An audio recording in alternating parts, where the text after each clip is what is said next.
Yo, what is going on everybody? XpertGamer here, bringing you guys my review on Dragon Ball Super Episode 19.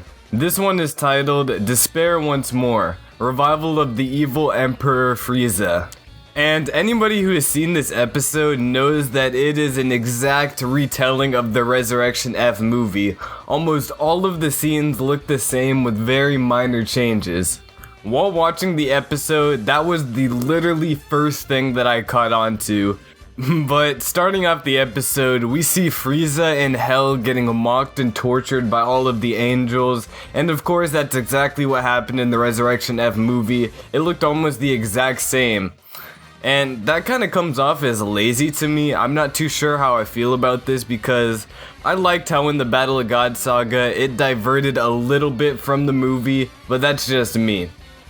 So moving on, Sorbet is talking about his plans to revive Frieza, and he says if they do, they will eventually control 70% of the universe.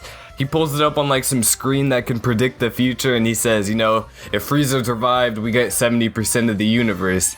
And I'm not too sure if that's just him overestimating Frieza, but 70% of the universe, like that's crazy.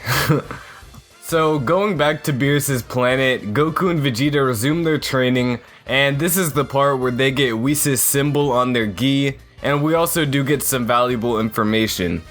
Whis basically says Goku will always be one step ahead of Vegeta, but they still both have their respective weaknesses. That being, Vegeta is always tense and thinks too much, while Goku lets his guard down and is too relaxed. We kinda heard this same thing in the last episode, but Whis was just reiterating it. Cutting to when Sorbet and Tagoma reach Earth, they find Pilaf and his gang with all 7 Dragon Balls already found. You know how it goes in the movie. But two things caught my attention in this part of the episode.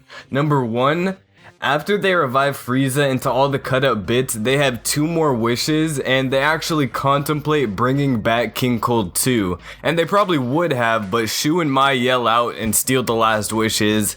It's kind of like that oolong thing that happened in Dragon Ball where he got like the panties, but yeah. And I'll probably be making a video regarding this because for some reason I just found that so interesting, just King Cold coming back along with Frieza. That would be so overpowered. Like if they both started training just not Frieza, that would be like a really powerful force. But the second thing that caught my attention is we saw Captain Ginyu as a frog looking at Frieza's spaceship, and how cool would that be if he ran up on Tagoma and switched bodies with him.